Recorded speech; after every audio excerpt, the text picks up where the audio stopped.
Hello, everyone, and welcome to Pro Tour Talk with Steve Dodge. I'm Steve Dodge, and today is Wednesday, June 6th, 2018. So we're going to do something. We're going to go back to something that we did at the beginning, which is at the end of the podcast or the discussion that we have. I'm going to go to the listener questions, and we'll have a time. We'll just have you guys, if you have any questions, just go ahead and run through them right then, and we will do our best to answer them. And I got an email that says I'm supposed to be doing my podcast. That's perfect. So couple of things, couple of cleanup items real quick. Super chat winners. So we had 119 people super chat. And I think we said for every $65 in super chat money, we will give away one pair of Keen shoes. Now, I hate to be a stickler, so since we got close, we're almost $60 per person. If we give away two shoes, it's almost $60 per person. So we're actually going to give away two pair of Keen shoes today, and I've got the list of the 119 people that donated through the super chat on the live broadcast. And if you watch the live broadcast and you want to have an opportunity to win some Keen shoes, just do a quick super chat. Every super chat dollar is a $1 in the random.org drawing that we do. So the first number that we generate is 75, and the second number is 24. So I will go back to the sheet and look, and number 75 is Daniel Klingelsmith. That was 75. I'm going to highlight that so Seth can find it. And then the other number was 24. Number 24 is William Laney. So Seth will be reaching out to William Laney and Daniel Klingelsmith. Thank you both very much for supporting the tour and for being a super chatter. That super chatter, that's an odd phrase. And then we need to do one more cleanup item, the Patreon raffle from the San Francisco Open. The Patreons win a Disc Golf Pro Tour soft t-shirt. And we did this drawing right before the podcast started. Let me see. And I emailed Seth the name of the winner. And the name of the winner is Maddie Ice Winter. You have a soft t-shirt coming your way. Seth will be emailing you, and we'll ask you to confirm your address and ask you for your favorite t-shirt size, which might be your size or the size of someone that you love. So those two things out of the way nice and smooth. Later on in the show, we will be having Jeff Spring. He is the tournament director of the GMC, the Green Mountain Championship. And this year, he's also the tournament director of Pro Worlds, which is supplanting the GMC. We'll be talking with Jeff about Pro Worlds. He's also the PDGA liaison for the Pro Tour. So we'll be talking about working with the PDGA and what it took to rebuild the trust between the Pro Tour and the PDGA and how bright the future looks, if it looks bright at all. He'll be the one that can tell us that. Something to let you all know, if you have ever heard of something called Facebook, Danielle Charlier is posting some teaser videos from the San Francisco Open on disc golf for women. That's disc golf, the number 4, and then women. And she's put a couple of great teaser clips out there. We basically got highlights from every woman at the San Francisco Open, and she is culling through all of that video and trying to put together some really cool pieces, and she's released some really fun stuff. So go to Disc Golf, the number 4 women on Facebook, and enjoy.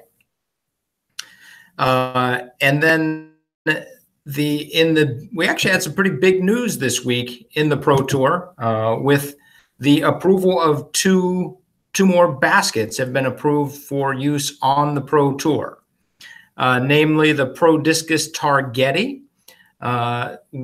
They submitted the basket for approval last year. We asked them to modify the tray a little bit so that it was more difficult for discs to hit off the bottom of the tray and skip out.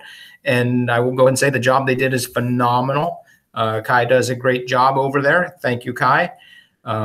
Very proud to announce that the Pro Discus Targetti is approved. And I would expect at the Jonesboro Open, the Targetti will be the basket that is used on that course. And then the other basket that is approved just in time for the Utah Open is the Prodigy T2. I think the significant difference that they made was they made the outer chains a little bit lighter, so the discs will go in there. Obviously, with the design they have, nothing can cut through on that. And so we are now up to 8 Pro Tour approved baskets, the Prodigy T2 and the Pro Discus Targetti. Join the other 6. You can go to dgpt.com/news and read all about it. The other news that we have is recaps from the San Francisco Open, as well as a fantasy recap. So the big news is the 2 new approved baskets. We had a couple of AMA questions. Thank you for submitting those ahead of time. If anybody would like to submit a AMA question that we would always answer on the podcast, feel free to go to dgpt.com/AMA. The 2 trucks we have, the first question, 2 trucks, the 2 questions we have. The first question was, are food trucks allowed at events? Great question. With the number of people that are coming to these events, food trucks are becoming almost a necessity. And if you have a food truck or you want to bring it to an event, just reach out to the tournament director, offer to give them a cut from your income, tell them you love disc golf, and I'm sure they're going to be interested in working with you. So yes, food trucks are allowed. Well, I can't speak universally, but talk to the tournament director. I can't imagine a tournament director saying no. But there might be some local restrictions. I can't speak 100% to that. And then the other AMA, which I just saw, was who has the longest forehand on tour? And I thought this was a really interesting question. So I posed this question to my Facebook friends, and just doing a real quick look through. Some of the answers are Alex Geisinger, Ricky Wysocki, Jeff Bennett, Eagle McMahon, David Maluski, Scott Stokely. Well, probably not Stokely anymore. Jeremy Colling, Eagle gets another vote. Eagle gets another vote. Alex Geisinger gets another quote. So those are probably some of the guys. Oh, Greg Barsby has a very long forehand as well. Someone even posted Sarah Hokum, which I think that was a very good tribute. She might have the most carving. Carving? She must have, yeah. I think her forehand carves the best. So with that, right after the break, we're going to bring Jeff Spring in here. And we will talk with him about working with the PDGA and Pro Worlds, which is coming right up. Jeff, can you hear me? Yeah, I can hear you, Steve. How you doing? I'm doing fantastic, and I can hear you as well. Awesome. Good to be here with you. How is the weather there in Vermont? Well, actually, the last couple of days, it's been so-so. We had a little rain, but it's cleared up today. It was a nice evening. Got outside a little bit and felt good. Beautiful weekend before that. So the weather's been generally pretty good. Last year, June was a disaster in Vermont. It was just raining every day, and we had a rough go of it. And our first tournament of the year is called the Brewster Ridge Open, and it was wet and soggy. Actually, it's traditionally just soaking wet on the Brewster Ridge Open. So it's this weekend. The weather actually looks decent. We'll see. But yeah, how about you? Where's the weather wherever you are at? I'm in Shrewsbury, Massachusetts. Spent a couple of days out at Leicester, out at Maple Hill, which was really fun. Actually ran a tournament this weekend for Next Gen. I was able to beat. Yeah, I saw that. It's fun. You had your own course thanking you for being there. I think that. It was, yeah, and it wasn't very muddy at all. I think we've gotten through that, which is nice. Good. Yeah. It's been pretty nice in New England, I think. So. Absolutely. The joke in Pittsburgh was that we had 4 seasons, almost winter, mud and construction. Yeah. So, Yeah, we definitely have mud season in Vermont. yeah. It goes quicker some years than others, and this year it seems like not so bad. But yeah, we also have stick season, and that's in November-ish, which is after autumn and fall.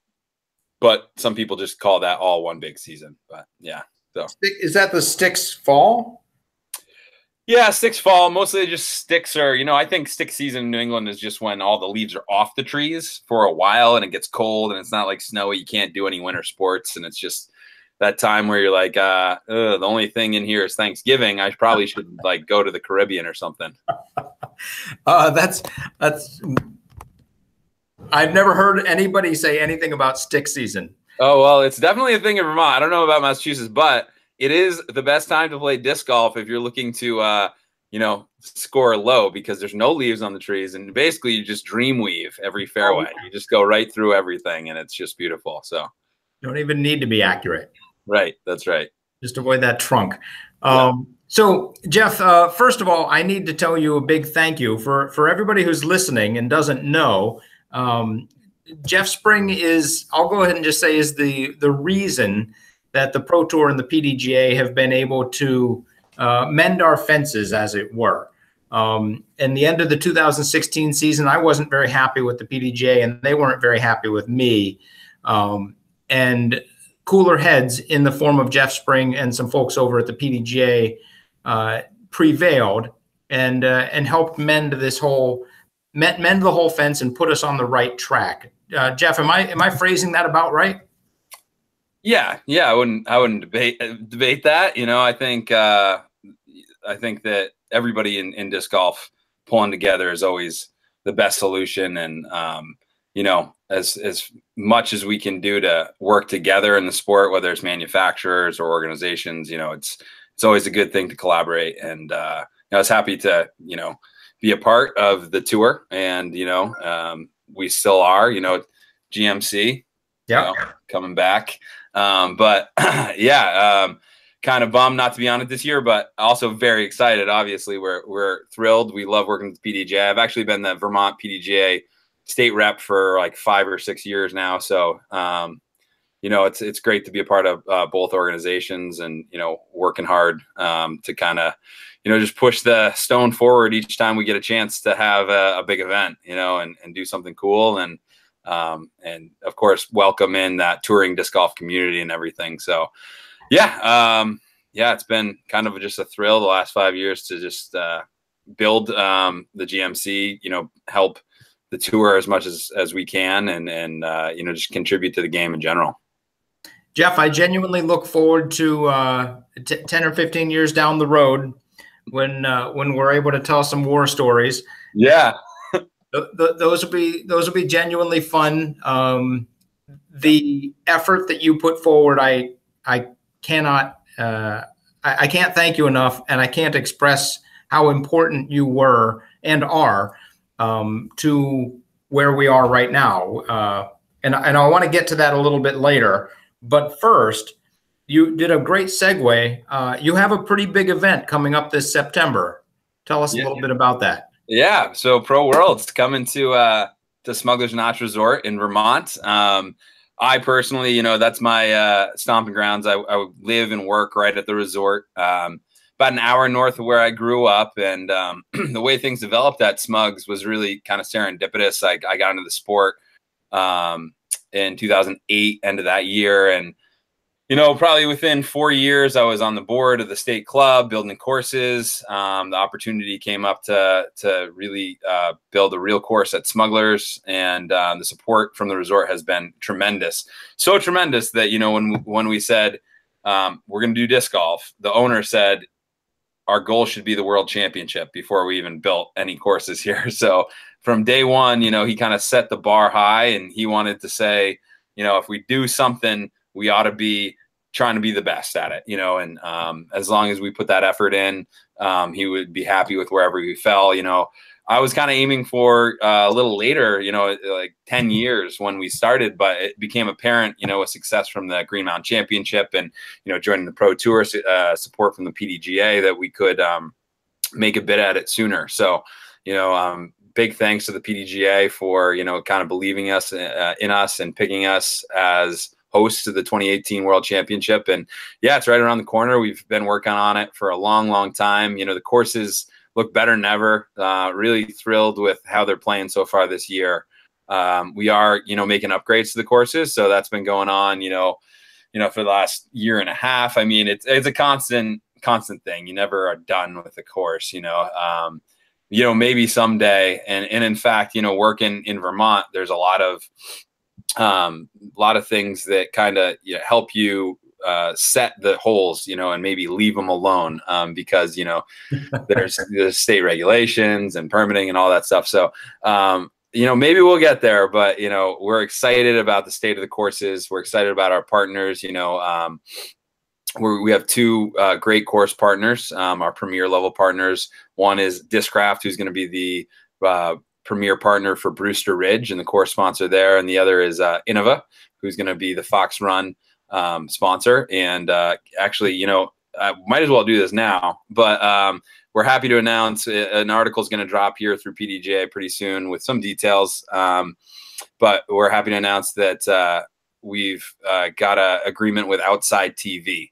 And we're going to be creating an hour-long TV broadcast, and it's going to run on Outside TV this fall after we finish the post-production of it. So we got a couple weeks to work on that broadcast kind of afterwards and get it turned around and get a broadcast. And, they've got some exclusivity on that for a little bit, but then, who knows, we might make a time buy on another network. I've been learning a lot about this kind of stuff the last few, maybe year, of just, negotiating and talking to networks and figuring out what a TV broadcast, looks like. And, there's a lot that goes into it. So, we're excited to, kind of move forward. We got a lot of time left to finish up planning on that. But, we couldn't do it without the support of Innova, without the support of Discraft. Discraft's been the sponsor of the GMC, and they've been great. And Innova has been the sponsor of the GMC down at our village fair through the last 5 years. So those two companies have been really supporting our operation, and a big shout out to those guys. We're excited to announce a whole bevy of sponsors. We've got some official products of the World Championship going to announce soon, and eventually a presenting sponsor here too. So yeah, a lot of news coming down the pipe. We're really excited. Registration's open, and I think there's about 100 spots left. So it's tiered. Right. So it's, kind of following the tiered process. And I think we just opened up to 970 and above, and it's kind of filling fast. So we'll see if it makes it to the next tier. That would be June 15th, where it opens up below 970. But we'll see. It may be full by the end of this third tier. So we'll wait and see. But yeah, so much. I mean, obviously, I can ramble and talk for a while, but I guess that's kind of the state of the game where we are right now. Courses are in good shape, and happy to chat some more or answer any questions. Well, I got no more questions at all. Outside TV, a couple things about to drop. Why would we have anything else to talk about? So first of all, if I'm correct, Outside TV, as far as I know, and I just found out about this just like everybody else, but Outside TV, as far as I know, is the leader in adventure sports and outdoor lifestyle movies, series, and shorts. Does that sound accurate? Yeah, that is accurate. Actually, the production is based around three main motives, and one is kind of the sport of disc golf in general and telling that story. But the other is the resort and the overall vibe of the event. At the World Championship, we're kind of building off the Green Mountain Championship model. So, we're excited to welcome, the Pro Tour Festival. You guys are going to come and be there. But we're also, building on the live music scene that we've developed there as well. So, we believe that having a festival really brings in the community around the event. And so what that does is introduce more people to the sport. All the resort guests that are actually on site started, coming out to spectate the last few years. We have like shuttle buses with families. And, I remember seeing a couple grandparents getting off the bus, asking what the sport was about, and watching, kind of some of the top pros tee off right on one and really being amazed. So the whole festival aspect and the resort is the second part. And then, of course, shot-by-shot coverage and the exciting conclusion of the event. So those three pieces, are going to work together to create, hopefully, a really exciting broadcast. And, the main thing here is that we've explored kind of some, bigger, maybe a little bit more well-known networks. I think Outside in the resort community is really strong. Outside has relationships and partnerships with resorts across the world. So this is Europe and as well as America. But the NBC Sports, CBS Sports, ESPN2s, I think that we're going to need to produce some productions on channels like Outside TV that are successful in order to get kind of pre-signed deals. Making an hour TV show is expensive if you're going to do it well.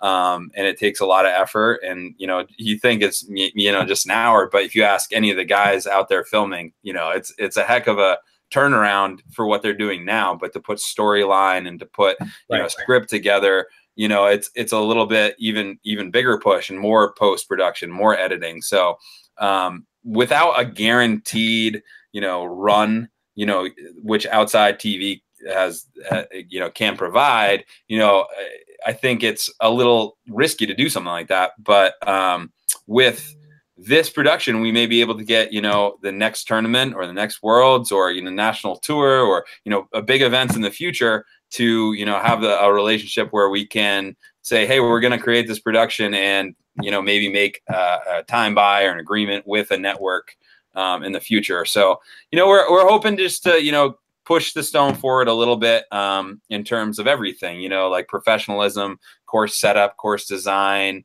player experience, spectators, fan experience, and as well as media. And so, we hope that this is, just our little moment to do one or two things a little bit more, a little bit further, and set it up for the next group of people to make that bid and do something special. So is Outside TV affiliated with Outside Magazine?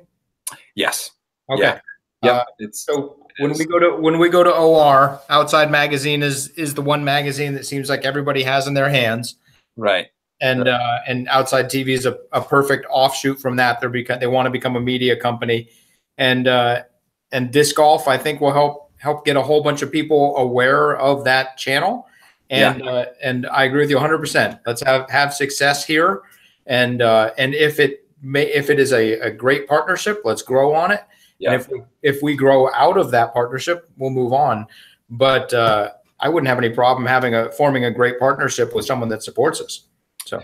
Yeah, I think that, they're excited to see what the sport does. There's not like Nielsen ratings or anything that goes with it because it's like a one-off. I feel it sounds like you got to have some kind of series or a recurring, tour of some sort in order to like qualify for ratings in that way. But they do have internal numbers and internal data that they can share, and they'll have a sense of how many people are watching it. And yeah, I mean, it's going to be exciting. I think it's just it's a small step, and we're excited to kind of make the plunge and try it out, and hopefully create something that's going to be really, really fun to watch and really cool for the fans of the sport to see, because we've had such great production leaps, and we're going to be partnering with all the people that are already filming on this. So we're excited.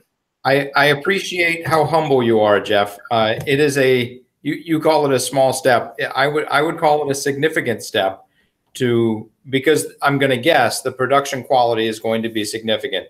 When we looked into this, and we're looking into this for the future, the first thing that always gets mentioned is writers.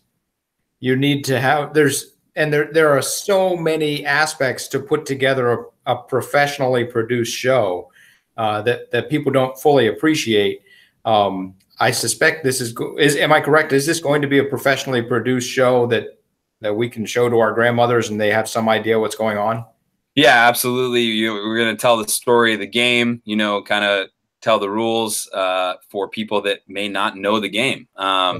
You want to outline everything that's happening for the beginner. And I think, not to get off on a different topic, but when I work here in the winter at Smugglers, we work in snow sports, and one thing that comes up a lot is we talk to people that are experts instead of talking to the beginners. And I think that with shows like this, if we want to bring in the new audience, if we want to bring in people and get them to understand the game and love the game, you got to teach them about the game, teach them about the culture, teach them about the players. And then, of course, we're going to, tell them the story of our venue, of our event, but then get to the shot-by-shot coverage that all the disc golf fans that know and love the game are really excited about as well. So, I think in general, like, we'll have probably a couple rounds of announcements with more details on that, of like partners, and who's going to be doing what for it. And,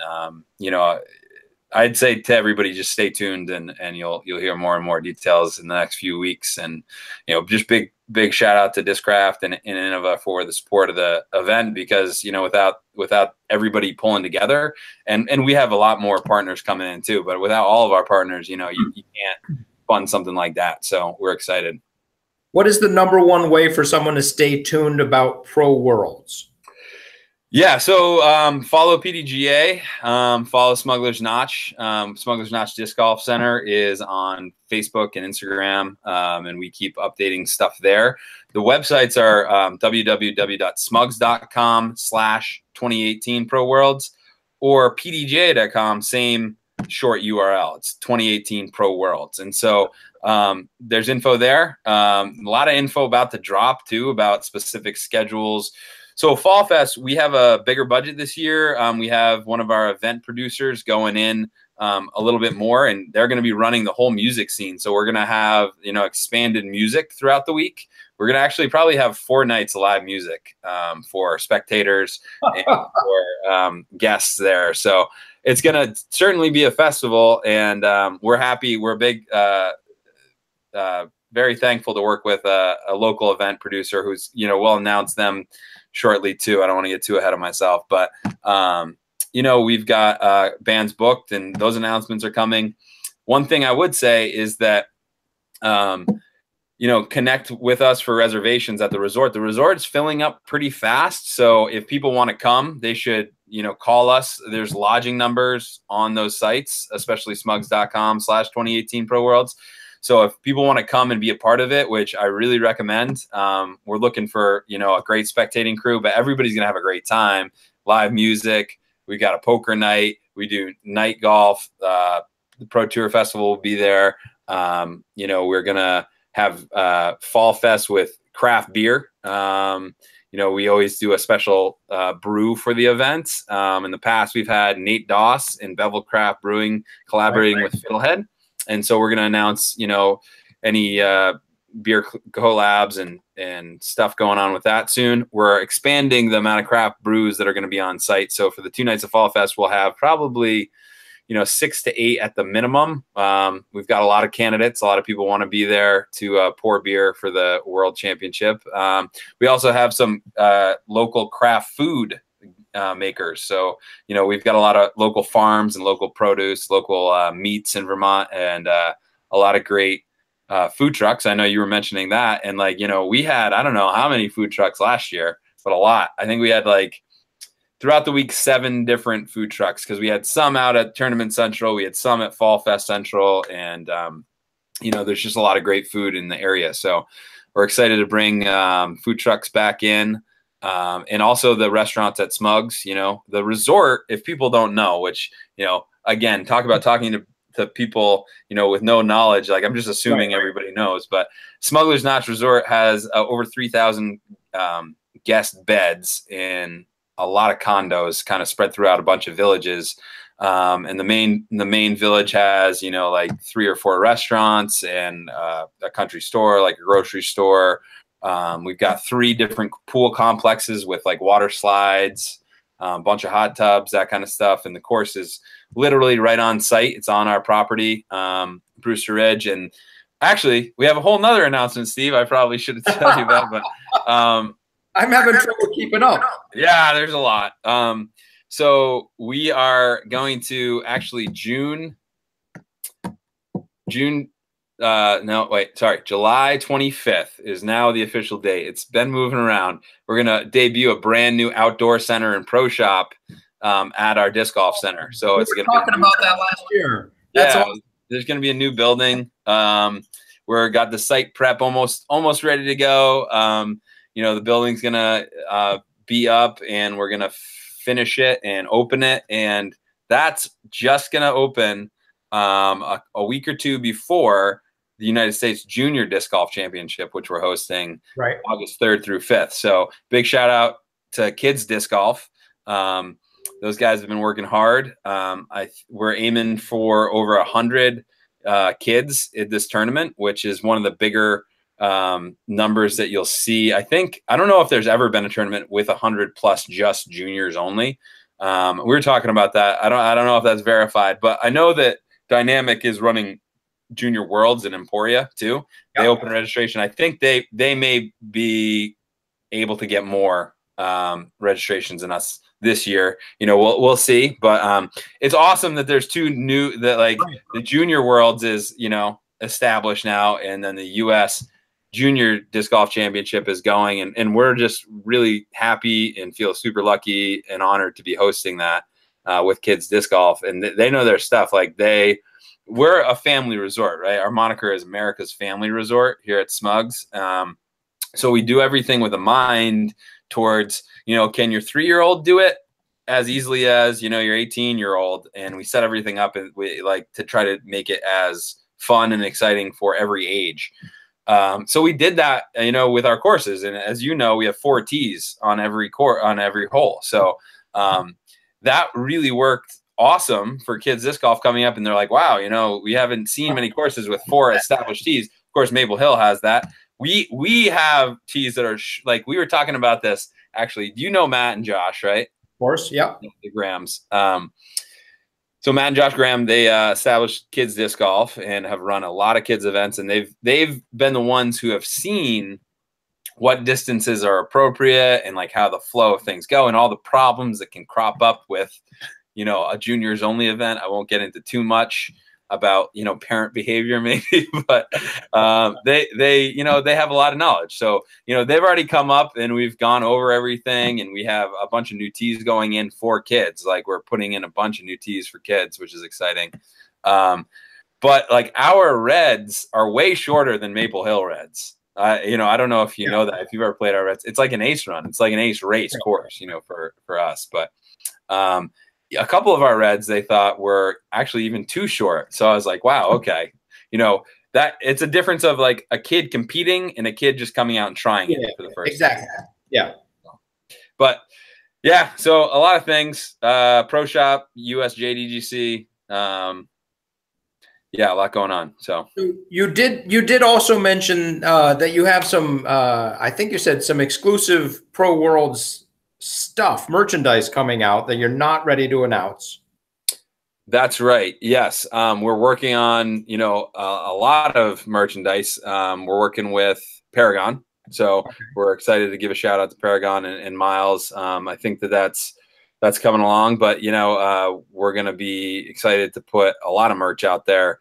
You know, you can get it on, you know, we'll announce that pretty soon, you know, but, I'm going to go ahead and just tell everybody, if you're working with Paragon on this merchandise, that means it's limited to, it could be a shirt or a hat or socks or a disc or a mini or a bag tag or a clipboard or a tent or a wrapped vehicle. Right. Yes. It's mostly wrapped vehicles. We have a lot of wrapped vehicles, vehicle wrapping to sell. So I think everything that I listed is something that Paragon Disc Golf has done for the Pro Tour. Yep. So, and I hope they do all of that for Pro Worlds, which is smugs.com/2018 Pro Worlds. Yes. And if I'm from Alabama and I want to come up to a very cool music festival with Pro Worlds, craft beer, 3 pools on a resort, that's the site to go to. Yeah, yeah, and we have all of our lodging, numbers and websites there. And if you're from New England, we've got a couple ambassadors that are putting groups together with even better rates, with like included tickets to Fall Fest, and our group department is putting together like planned breakfasts. Like, so you get your group lodging deal. It includes breakfast every day. It includes the Fall Fest tickets and spectating and everything that you need to do. So just that one rate will get you in. And I think the rates are coming, down depending. Like if you do a lot of folks together, so like 12 people fit in the big condos, that's like $39 a night. So it's like really cheap. If you do just all the way up to like a 1-bedroom, it's going to be more like 60, $70 a night. If you do a studio, it may be like 75, 80, but it's all like under $100 a night. And you're not getting a hotel room, you're getting a condo. You've been in the condos, right? Oh, yeah, it was amazing. Yeah. I think the 8-person condo, we fit about 73 people in there, and it was $2 a night. I'm joking on all that. Okay. Yeah, it was probably less than that, actually.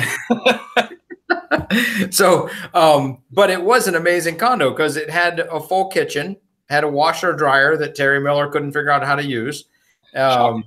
It was very fun. I actually don't remember who it was. I think it was Terry. He was sitting in the hallway trying to figure out how to open the dryer. And what time of day or night was that? That's true. I don't have any idea what time. It was time enough to laugh. Yeah, exactly. Yeah. So is Smuggler's Notch the #1 family-friendly resort? Yeah. It depends on what survey you look at, but so in the winter, our biggest business is skiing and snowboarding and, family vacations in the winter. And so the main magazine in the industry that everybody looks to is called Ski Magazine, and they do ratings of resorts, and it's user based. So they put it out to their whole, readership, and it's like a couple weeks that the survey's open. And every year, they have a big resort issue that's like pretty important to like all resorts. Like all the resorts use it. Like you go out and look at Jackson Hole, and they put their badges from Ski Magazine up. Whistler out west put their badges up. So, everybody in the industry buys into it as well. So, it's a pretty good barometer. And we were really excited that in last ski season, we were rated the #1 resort in the Eastern US and Canada, because they split into East and West. Okay. So, like the Western resorts have their own ratings, Eastern resorts have their own ratings, but it's also including Canada. So it's, we've gotten the #1. So we had the #1 in families for 17 years in a row. And then they changed it to kid friendly. And we've gotten that every year since then, which has been like, I think 6 years. So it's been like 23 straight years the resort has gotten rated by the users as like kid friendly. And it's partly because of the condos. You talked about it having a kitchen, but not only does it have a kitchen, but it has everything a family might need. Like it has a blender and it has like spatulas. Whereas like you go to a hotel and you're like, where is like a pan, But here it's set up for the family, so they can come. They don't have to pack like their kitchen with them, but they can stay and they can cook and they can, have a good time. It's kind of like super nice Airbnb, right? It really is. It really. We just did an Airbnb in San Francisco, and it was basically the exact same thing. You got that idea from me. Oh, Airbnb? Yeah. Oh no, maybe not. They did. Okay. So, but you did say something, and this is a very. If you're listening to the podcast, you should just fast forward about 1.5 minutes, because this is going to be super boring. But I just went to one of those inns and suites kind of deals, and I'm not going to say the brand because I don't think this is the way they're all run. But we went to the suite, and it advertised that it had a kitchenette, and I was like, great, we'll just cook our eggs in the morning and be all happy. There was not a stitch of silverware, no plates, no glasses, no pans. Yeah. Nothing. And I went downstairs, and this is the way it is sometimes. You have to go get it from the checkout people. So I went down to the registration desk, and I said, can we get some pans and some dishes? And he said, do you want the 2-person or 4-person pack? And I said 4. And he said, okay, that'll be $48. Wow. And I said, what? And he said, yeah, $48, and we give you this bin and you can keep it. And I said, well, I'm on vacation. I do not want.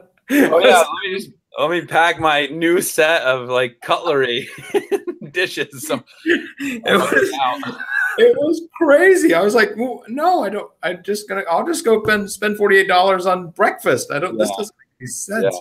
I'll get like, a couple meals for that. It was very interesting being able to keep it. I did not anticipate that. So the other thing that I want to touch with you on is you mentioned 2 courses. And one of the points that I just hammer home over and over and over is we need to have all of these top level pro events on one course. Wait, one course.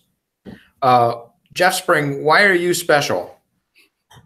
Well, I'm not saying we're special. We just have 2 great courses that people enjoy to play. But they're very different, aren't they? They are different. So Brewster Ridge is coming in around 8,000 feet for the World Championship, and it's wooded.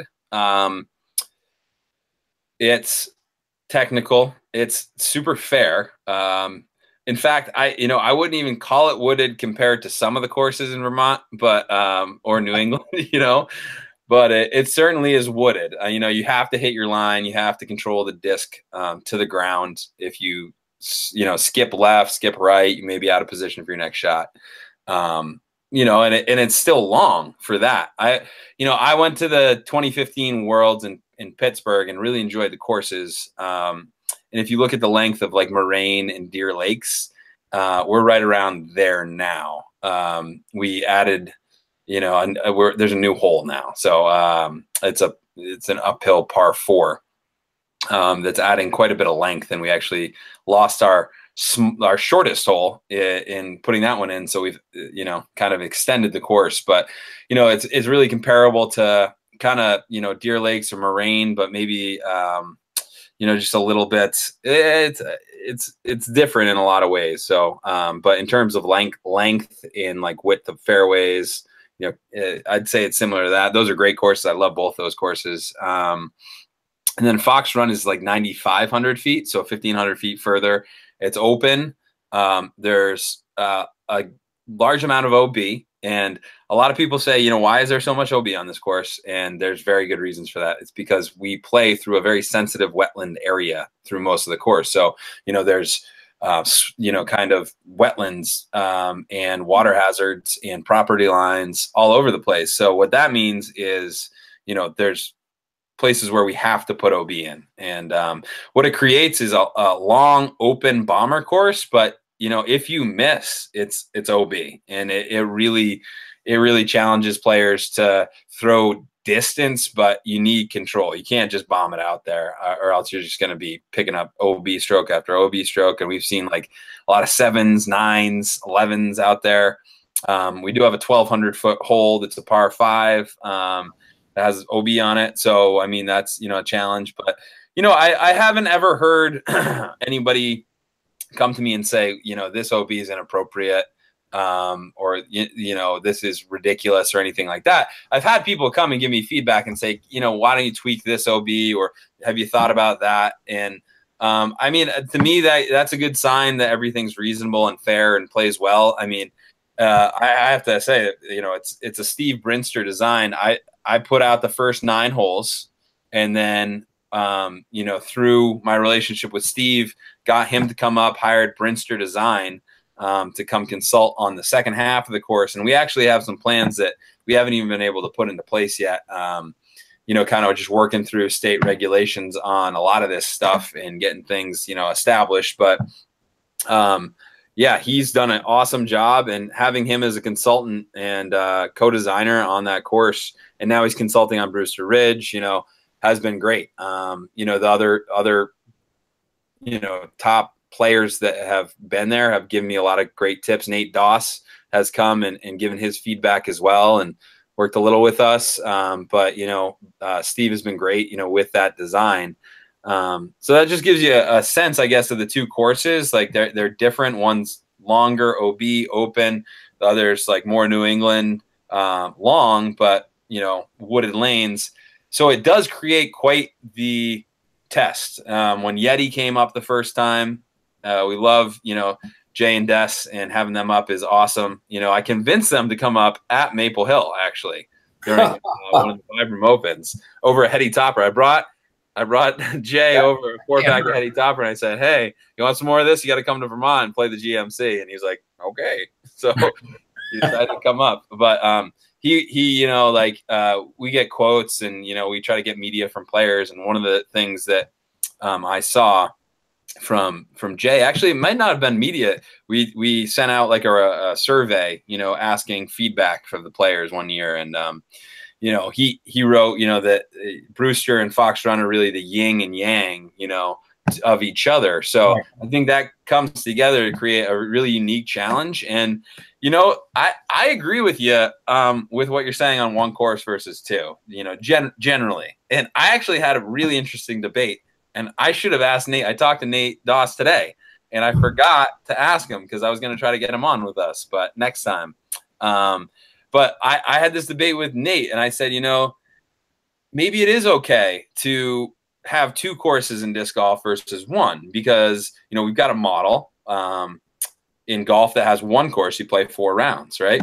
In disc golf, you know, as you've said, maybe 3 rounds is better. And 4 rounds for majors, you know, it depends. Maybe we'll grow to 4 rounds for every event, but one course, you know, I said to Nate one year, Nate, I think 2 courses is okay. And he like looked at me, he's like, why? And I said, well, I grew up playing ball golf, and I feel like you have to read the greens more, you know, in golf. Like, so if you're going to go study a course, you've got to go and read the green and, you know, like figure out the breaks and that kind of stuff. And he just totally set me straight on that. And actually, I've thought about it since. I didn't really agree with him in the moment, but you know, he made the point that most of these pros, you know, they come in and they only have a couple days to practice a course before, you know, and that's not different in disc golf.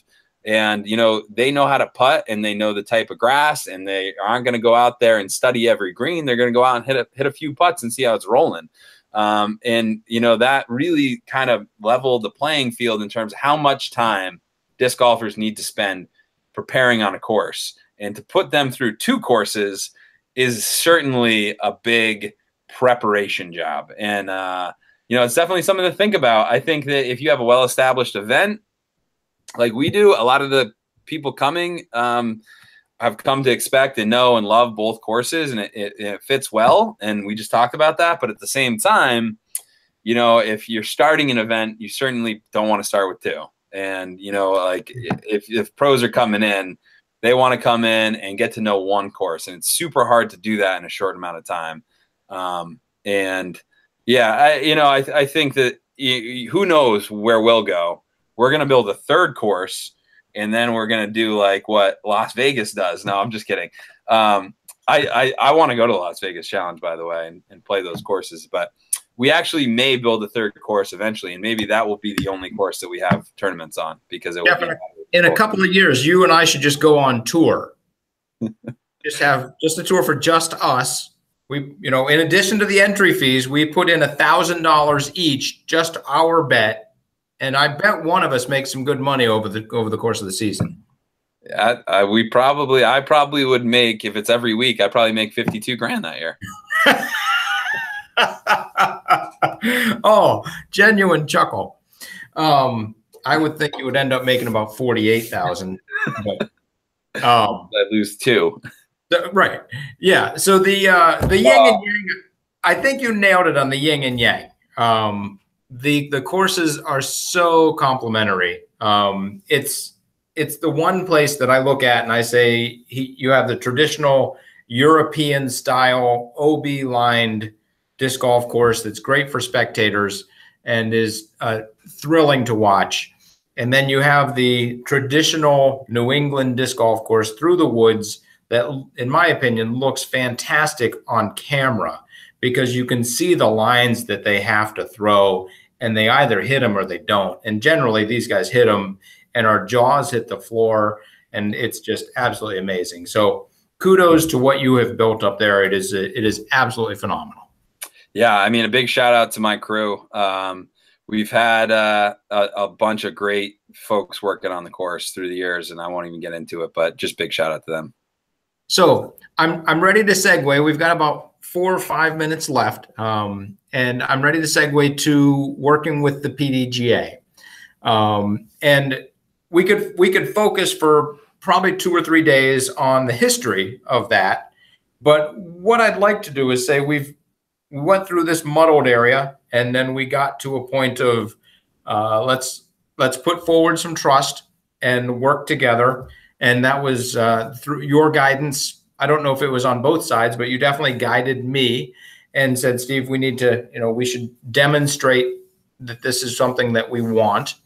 And we did, and that was 2017. And now 2018, when I presented to the board last fall, they unanimously decided to support what it is that we are building. And we've got the women's grant, we have the sustainability grant, the PDGA is involved, and we're sharing articles, we're sharing media. It's really going very well.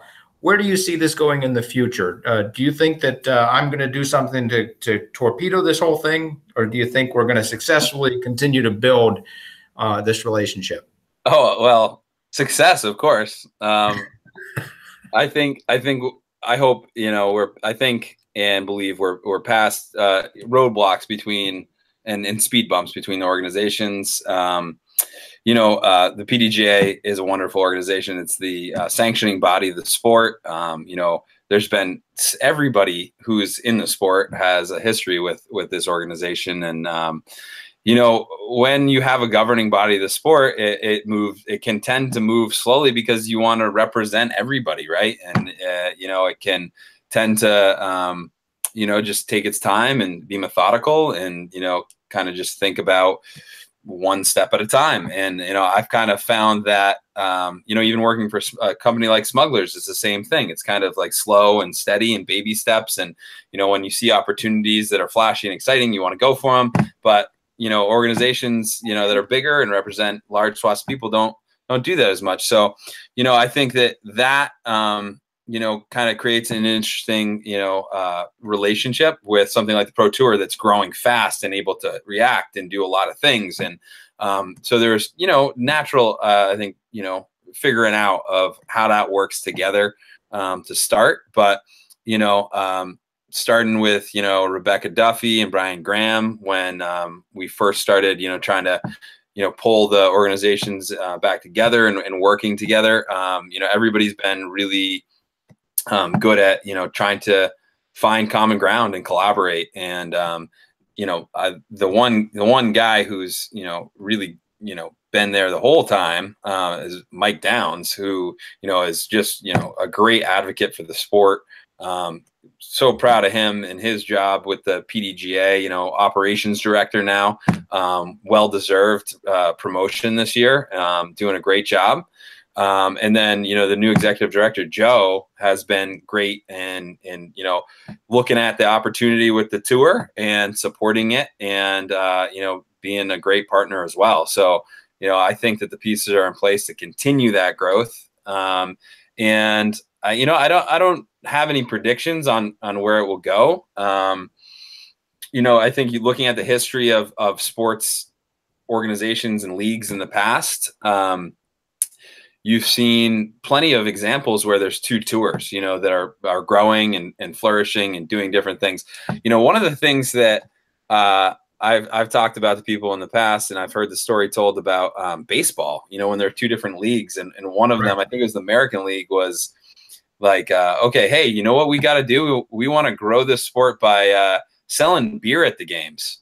And all of a sudden, I think the National League was like, no, we can't do that. And then they started doing it. And what's more American and bigger pastime than having a beer at a baseball game? A beer and a hot dog at a baseball game. So, obviously, eventually they still have two leagues, but they're merged together. And you got the MLB, and they're doing things as one unit. And there's no such thing as like AL and the NL, other than kind of little logistics. So I think that it's gonna hopefully continue where both sides will innovate. Both the national tour, the PDGA will innovate, and the disc golf pro tour will innovate. And I was just happy to be a part of both, and, you know, helping and giving my time and energy to trying to make sure that there's a path to collaborate. And yeah, I don't know if, you know, we talked about this where people knew per se,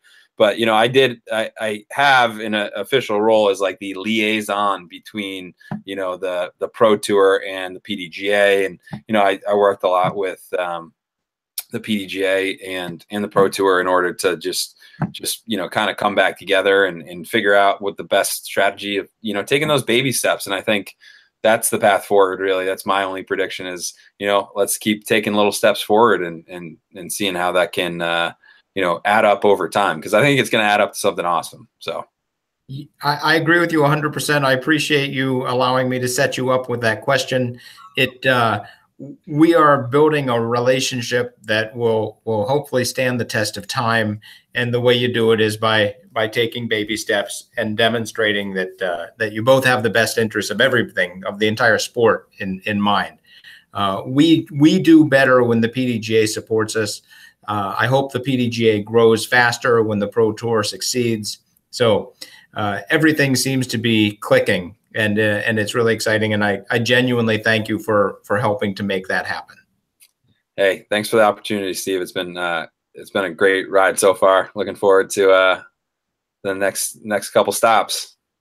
So with that, I'm going to go to, we have about 2 minutes, and I'm just going to do real quick listener questions. If you have any questions and you're watching, feel free to submit them right now. Otherwise, I'm going to sprint out of the library. The first question that I see, is there a course in Oklahoma that would ever be considered for a Pro Tour event? My guess is absolutely yes. What I would suggest doing is going to the Disc Golf Pro Tour's prospective venues. You need to have a tournament director and a venue and a team willing to put on a tournament. So those are the things you need. And then XVX asks, what are the differences between the PDGA and the Pro Tour? Jeff, you can correct me if I'm wrong on this, but in my opinion, the PDGA is the governing body of the sport. They define the rules of the game. They are a nonprofit membership organization. All of the members help make the PDGA succeed. All the members vote for the board of directors and help guide the PDGA. They put on all of the major events. They have a fantastic staff that goes to a lot of these major events and helps to make them happen. So they are basically the governing body of the sport.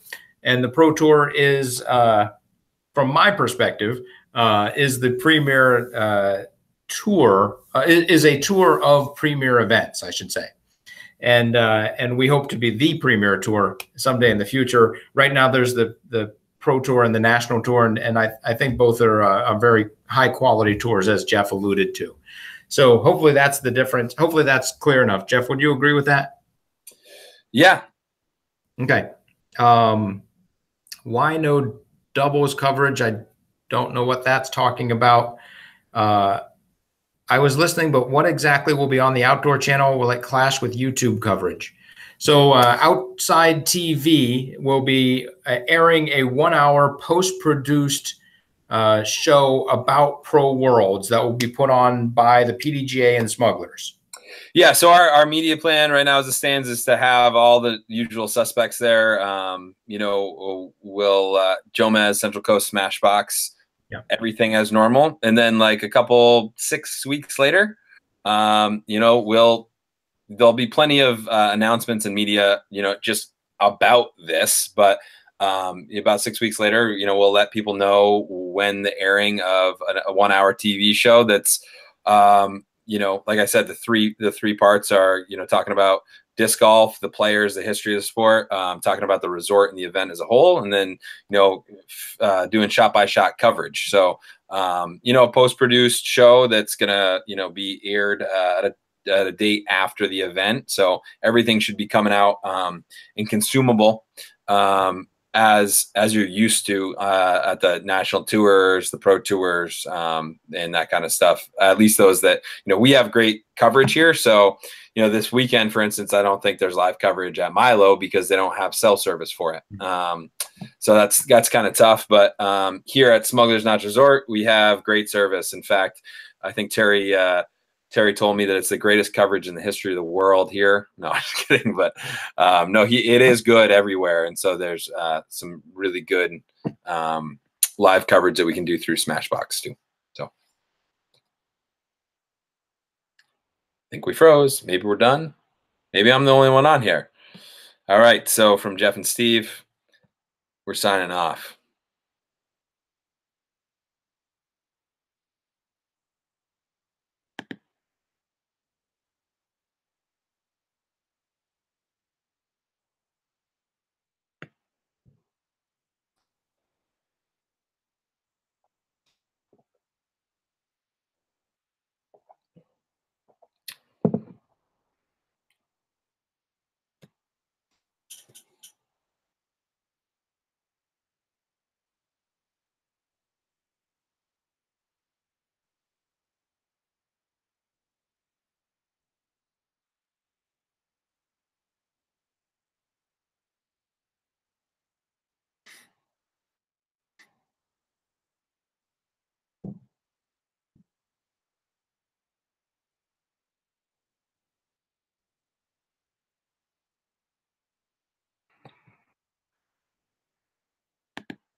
Oh, wow. That was crazy. I probably said way too much, actually.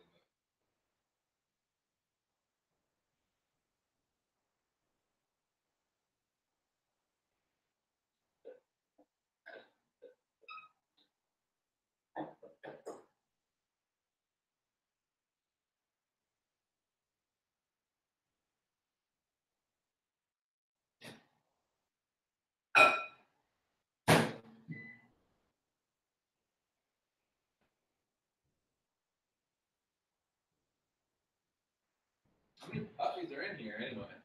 Oh, one. One big old one. One big old puppy one.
Oh,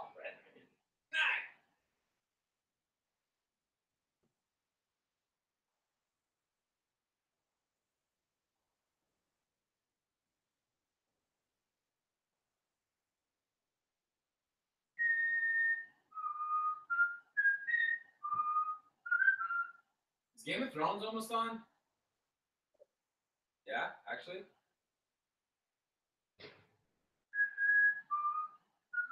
You think you're gonna cry during last episode?